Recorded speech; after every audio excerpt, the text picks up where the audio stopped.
नमस्कार, capital TV Uttar Pradesh में आपका स्वागत है। यूपी विधानसभा चुनाव के बाद यूपी के एमएलसी चुनाव में बीजेपी ने विजय पताका फहरा दिया है। कई सीटों पर बीजेपी के प्रत्याशी निर्विरोध जीतने जा रहे हैं। कौन सी हैं वो सीटें, जानने के लिए देखिए हमारी ये रिपोर्ट।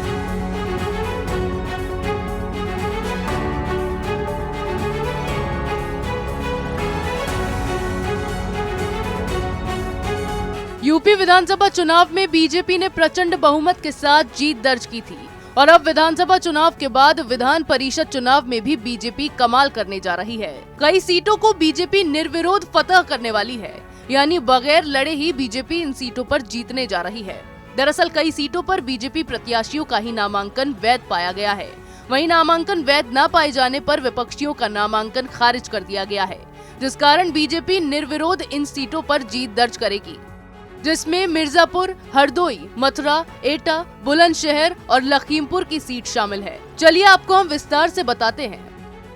दरअसल अलीगढ़ से सपा ने जसवंत सिंह यादव को अपना प्रत्याशी बनाया था, लेकिन नामांकन वैध न पाए जाने पर चुनाव आयोग ने उनका नामांकन खारिज कर दिया। वहीं मिर्जापुर की बात करें तो यहां से सपा ने रमेश यादव को अपना उम्मीदवार बनाया था, लेकिन उन्होंने 23 मार्च को अपना नामांकन वापस ले लिया, जिस कारण बीजेपी के प्रत्याशी विनीत सिंह यहां निर्विरोध जीतने जा रहे हैं।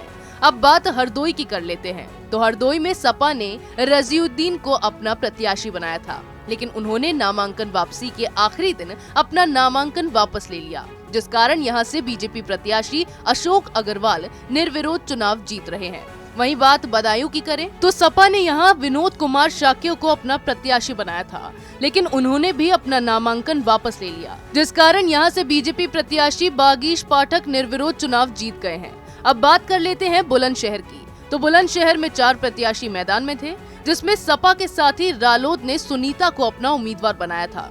वहीं 2 उम्मीदवार निर्दलीय थे, जिनके नामांकन पत्र में गड़बड़ी पाए जाने पर उसे निरस्त कर दिया गया, जिसके बाद बीजेपी के उम्मीदवार नरेंद्र भाटी निर्विरोध बुलंदशहर से भी जीत रहे हैं।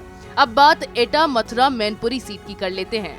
इस सीट पर एमएलसी चुनाव के लिए समाजवादी पार्टी ने उदयवीर सिंह ठाकरे को अपना प्रत्याशी बनाया था, लेकिन उनका नामांकन भी रद्द हो गया, जिसके बाद 21 मार्च को सपा प्रत्याशी उदयवीर सिंह नामांकन का दूसरा सेट दाखिल करने पहुंचे, तो कुछ लोगों ने उनके हाथ से नामांकन का पर्चा छीनकर फाड़ दिया था। उदयवीर सिंह का कहना है कि उनके संग जमकर मारपीट भी की गई, जिसका आरोप सपा ने बीजेपी पर लगाया है। बहरहाल अब ये तो साफ हो गया है कि ज्यादातर सीटों पर बीजेपी जीत दर्ज कर रही है, लेकिन अब देखने वाली बात ये होगी कि क्या इस जीत के बाद बीजेपी विधान परिषद में सबसे ज्यादा सीटें हासिल कर पाती है या नहीं। ऐसी खबरें हम आपके लिए लाते रहेंगे। तब तक के लिए देखते रहिए कैपिटल टीवी उत्तर प्रदेश।